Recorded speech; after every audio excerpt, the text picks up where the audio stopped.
নমস্কার, learn English with Shreyasi চ্যানেলটিতে সকলকে অভ্যর্থনা জানাই। আমি শ্রেয়সী। আমি মূলত ইংলিশ গ্রামার পোর্শনটি পড়াবো প্রধানত বাংলা মিডিয়ামের ছেলে মেয়েদের জন্য, যারা ইংলিশে ততটা সড়গড় নয়। আমার চ্যানেলটি সাবস্ক্রাইব করুন এবং বেল আইকনে প্রেস করে দিন, যাতে নতুন কোনো ভিডিও এলেই সঙ্গে সঙ্গে আপনাদের কাছে নোটিফিকেশন পৌঁছে যায়। ভিডিওটি ভালো লাগলে অবশ্যই লাইক, কমেন্ট, শেয়ার এবং সাবস্ক্রাইব করবেন। আপনাদের ভালো লাগলে আমার পরিশ্রম সার্থক মনে করব। তো দেরি না করে শুরু করছি আজকের ক্লাস। তো আগের দিনের ক্লাস আমি বলেছিলাম যে আমি পরের দিন থেকে প্রিপোজিশন শুরু করব, কারণ টেন্সটা অলরেডি কমপ্লিট হয়ে গেছে। তো আমি প্রিপোজিশন আজকে স্টার্ট করব। তো ওপরে আমি হেডিংটা নিচ্ছি প্রিপোজিশন, তারপরে আমি ডেফিনিশনটা নিচ্ছি।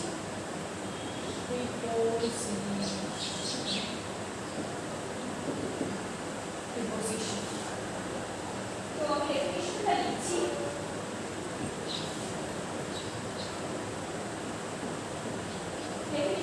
প্রথমে ডেফিনিশনটা লিখে নেবো, তারপরে বুঝে দেবো আমরা।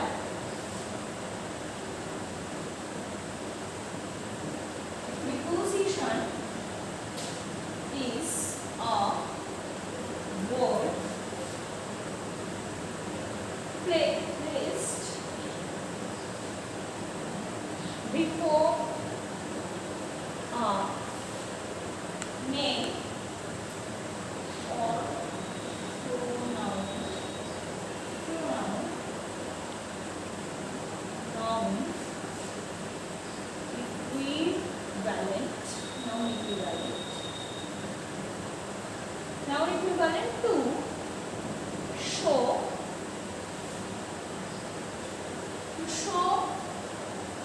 its relation to any other words in the sentence লিখতে হবে, of the sentence লিখতে হবে, of নিচে sentence of the sentence sentence তারপর আচ্ছা শেষ করব, তারপর একটা লাইন লিখতে হবে noun or pronoun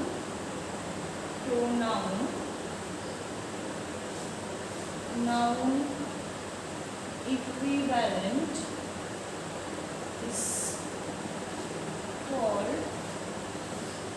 an adjective. Its করে দিই, কারণ না হলে আবার সেন্সটা অন্যরকম হতে পারে। It's object, it's object. তো এবার যেটা বলছি সেটা হচ্ছে এক্সাম্পলটা লেখা আমি বলে দিই এর মানেটা কি। প্রিপোজিশন, দ্য ডেফিনিশন হচ্ছে আমি যেটা লিখেছি, a preposition is a word placed before a name or pronoun. Name লিখবো না, নাউন লিখবো, তাহলে প্রোনাউন ঠিকঠাক লাগছে।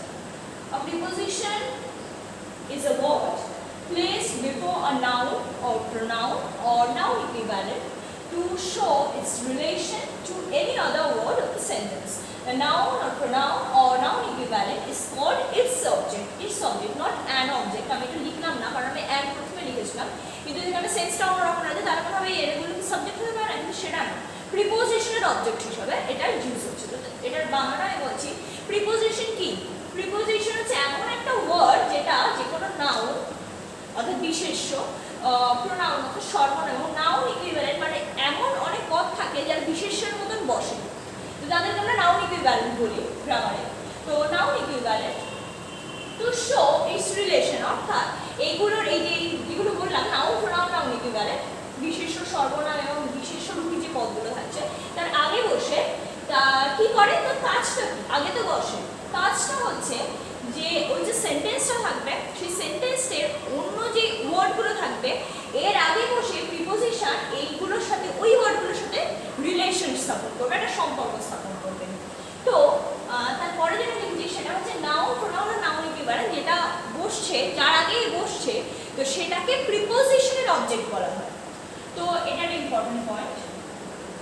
তো এক্সাম্পল দিচ্ছি, এক্সাম্পল না দিলে ক্লিয়ার হবে না। Example.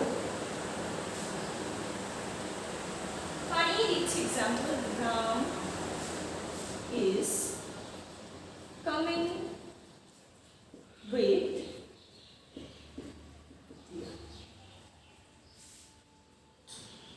so we দিলাম একটা ইন দি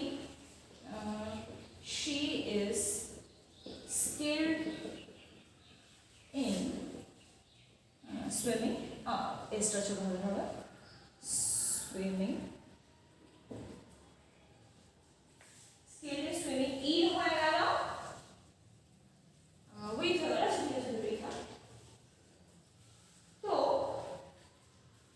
এবার যেটা করছি সেটা হচ্ছে, আচ্ছা আর একটা দিন একটা, কারণ নাউন ইকুইভ্যালেন্ট লিখেছি, নাউন লিখেছি, এবার প্রোনাউনের একটা দিন আমি ঠিক আছে, reel, what do you think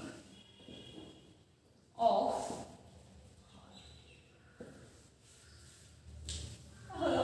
তো আমি এটা যেটা ইন্টারেস্টিং ব্যাপারটা সেটা বলছি, সেটা হচ্ছে এখানে আমি বুঝতে পারছি যে রাম, শিব এগুলো আছে ঠিক আছে, কিন্তু আমি যেটা ফোকাস করব সেটা হচ্ছে আমার আননোন কে আছে, কন্টিনিউয়াস টেন্স হচ্ছে ঠিক আছে, আমি দেখছি উইথ যে জিনিসটা এটা হচ্ছে আননোন আছে, তার মানে এটা আমার প্রিপোজিশন হওয়ার সম্ভাবনা আছে। তো আমি যেটা দেখছি সেটা হচ্ছে এই যে রাম তো একটা সাবজেক্ট ঠিক আছে, তারপরে দিয়া, দিয়া একটা মেন নাম, সেই দিয়ার আগে উইথটা বসেছে, তবে এটা এখানে সেন্সটা আমি কাজে লাগাতে পারছি যে আমার ডেফিনিশন ছিল যে নাউন, প্রোনাউন আর নাউন ইকুইভ্যালেন্টের আগে বসবে। তো দিয়া একটা নাউন, অফকোর্স নাউন এর আগে লিখে দিই, নাউনের আগে, নাউনের আগে বসেছে, উইথটা বসেছে, এবং বসে এর কাজটা কি হচ্ছে, কাজটা হচ্ছে রাম যে দিয়ার সাথে রাম থেকে দিয়ার সাথে আসছে, তো সেইটা বোঝাচ্ছে, তার মানে কি বাক্যের যে অন্য পদগুলো আছে তার সঙ্গে একটা রিলেশন স্থাপন করছে, তো নাউনের আগে বসলো, তার মানে এটা অফকোর্স প্রিপোজিশন হবে, কারণ এর পুরো কাজটাই করেছে, নাউনের আগেও বসেছে, আবার বাক্যের অন্য পদগুলোর সাথে সম্পর্ক স্থাপন করেছে। তারপরে যেটা দেখছি সুইমিং, সুইমিং একটা নাউন ইকুইভ্যালেন্ট,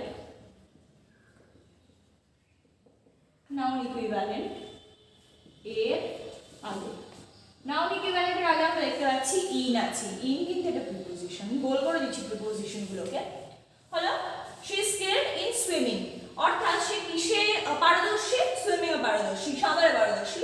তো এই যে সাঁতারের আগে ইনটা বসে, সুইমিং এর আগে ইনটা বসে পুরো বাক্যটার মধ্যে একটা সামঞ্জস্য রাখছে, বাক্যের সমস্ত মানে যে শি ইজ স্কিলড, এই যে পারদর্শী সুইমিং এর সাথে এটার সাথে একটা কানেক্ট করছে, হলো what do you think of her, তুমি তার সম্পর্কে কি ভাবো।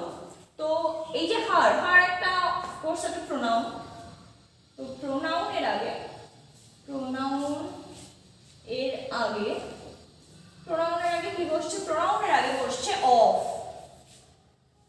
এই অফটা কিন্তু প্রিপোজিশন, গোল করে দিয়েছি। তো তার মানে হচ্ছে সে, তুমি ওর সম্পর্কে কি ভাবো, তো ওর সম্পর্কে যে ভাবা, এই যে পুরো বাক্যের এই যে পদগুলো আছে সেটার সঙ্গে হার এর সম্পর্ক কিন্তু স্থাপন করে দিচ্ছে এই প্রিপোজিশন অফ। তো এরকম ভাবে প্রিপোজিশন কাজ করে, এখানে তিনটে উইথ, ইন, অফ, এই তিনটে হচ্ছে প্রিপোজিশন হলো। এবার প্রিপোজিশনের বিভিন্ন ভাগগুলো দেখাচ্ছি, তার আগে জিনিসটা আমার প্রয়োজন, ডেফিনিশন অনেকক্ষণ আগে আমার কাছে, তার আগে জিনিস প্রয়োজন সেটা হচ্ছে অনেক সময় মনে হয় যে তাহলে কি এরা শুধু এই নাউন, প্রোনাউন এবং নাউন ইকুইভ্যালেন্টের আগে বসে অন্য কিছু আগে বসতে পারে না, পারে, এবং কারণ এর অন্য পার্টস অফ স্পিচ এবং বিভিন্ন ফ্রেজ বা ক্লজ যাই হোক না কেন সেগুলোকে একটা মানে কি বলবো গভর্ন করার, একটা নিয়ন্ত্রণ করার ক্ষমতা কিন্তু প্রিপোজিশনের আছে। তো আমি উদাহরণ দিচ্ছি তাতে বলে যাবে,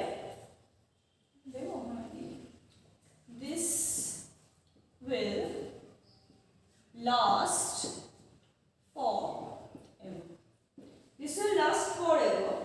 তো এই যে ফর, এটা কিন্তু অ্যাডভার্বকে নিয়ন্ত্রণ, এভার যেটা অ্যাডভার্ব কে নিয়ন্ত্রণ করছে, অ্যাডভার্বকে নিয়ন্ত্রণ করছে। আর লিখছি she is ignorant of how to cook, she is ignorant of how to cook, সে কিভাবে রান্না করতে হয় জানে না।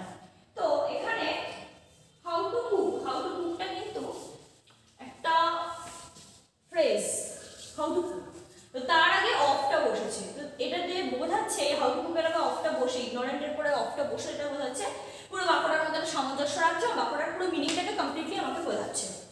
তো এটা লেখা যায় ফ্রেজকে, ফ্রেজকে বলে ডট ডট দিয়ে, কারণ এটা অনেক বড় একটা কথা। তো হয়ে গেল। তো আর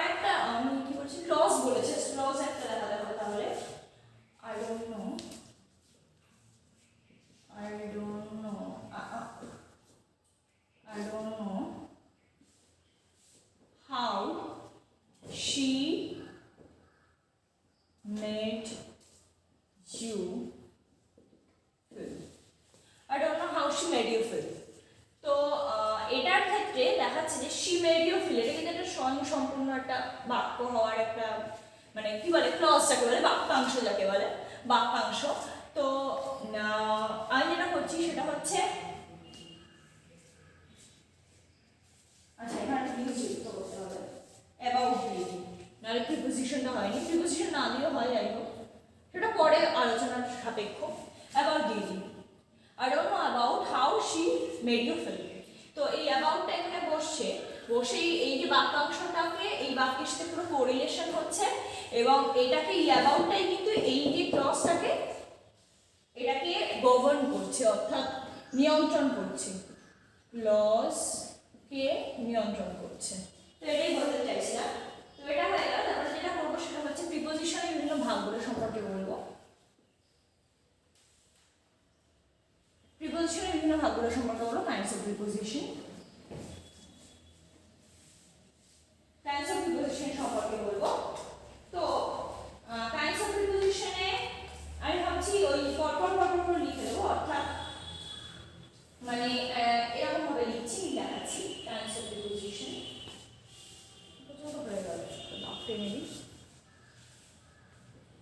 তো উপরে এগুলো ভালো হতো, ঠিক আছে। Kinds of preposition, kinds of preposition.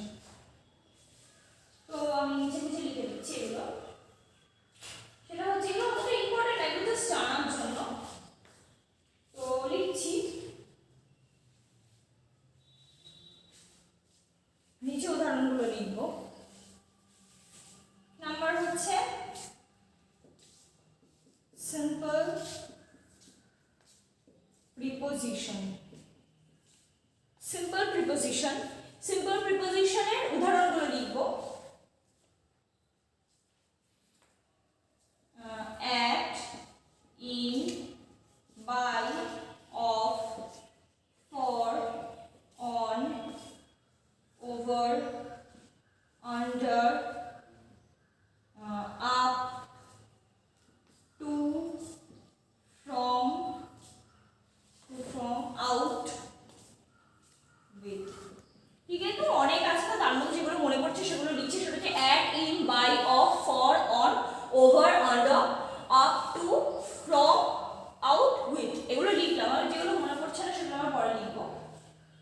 তো তারপরে যেটা লিখছি সিম্পল, ডাবল আর কম্পাউন্ড আজকে বলবো, তারপরে আবার পরেগুলো বলবো। ডাবল, ডাবল যেগুলো, ডাবল মানে হচ্ছে দুটো প্রিপোজিশন একসাথে যুক্ত হয়ে ডাবল করেছে। সিম্পল মানে একটাই প্রিপোজিশন। কি হয়? Into, onto, into, অনটু, within, without, without, আর কি হয়, আর কি হয়, টুয়ার্ডস হয়, টুয়ার্ডস এটা ভুলে গেছিলাম, টুয়ার্ডস, এইগুলো আর কি। তো যাই হোক, আমি দেখিয়ে দিচ্ছি কি করে হচ্ছে। এই যে into, onto, into, onto, with, in, with, out, এইগুলো এরকম মনে হয়। তো কম্পাউন্ডটা দেখাচ্ছি।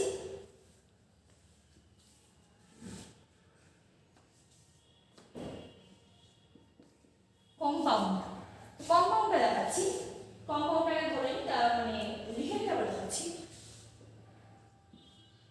Across, across, along, across, along, behind, behind,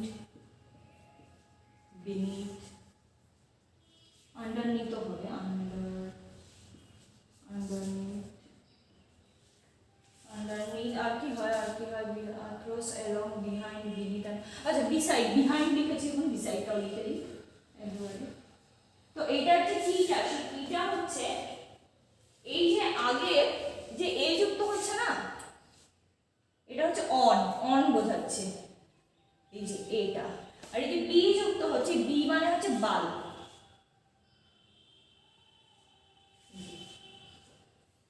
B মানে হচ্ছে বাল। তো আমি দেখাচ্ছি কি করে হলো। সেটা হচ্ছে অ্যাক্রস, অ্যাক্রসের মানে এ বলেছি, এ মানে হচ্ছে অন আর বি মানে হচ্ছে বাই। তো তার মানে হচ্ছে অ্যাক্রস, কথাটা এ ক্রস, তো এটা হচ্ছে অন, তার মানে হচ্ছে অ্যাক্রস সেন্সটা হচ্ছে অন ক্রস। তো আমি এবার এটা মুছে আমি দেখাচ্ছি এবার।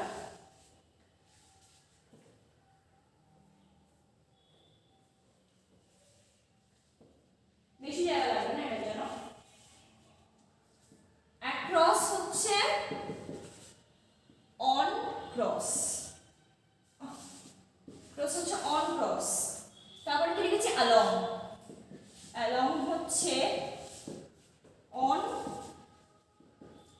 On long. তারপরে কি লিখেছি আমি বিহাইন্ড, আচ্ছা বি চলে এলো, বিহাইন্ড এর বিসাইডটা পরপর লিখব। বিহাইন্ড হচ্ছে বলেছি বি মানে বাই, বাই হাইন্ড, অর্থাৎ কম্পাউন্ড যে সেন্সটা হচ্ছে সেইটা অর্থ হচ্ছে। তো হলো বিনিথ, বিনিথ, বিনিথ হচ্ছে বাইনিথ, বাইনিথ।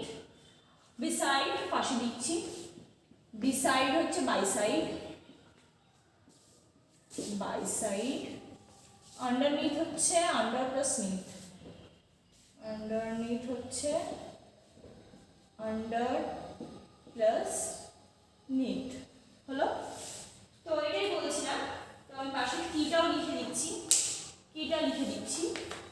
কি হলো,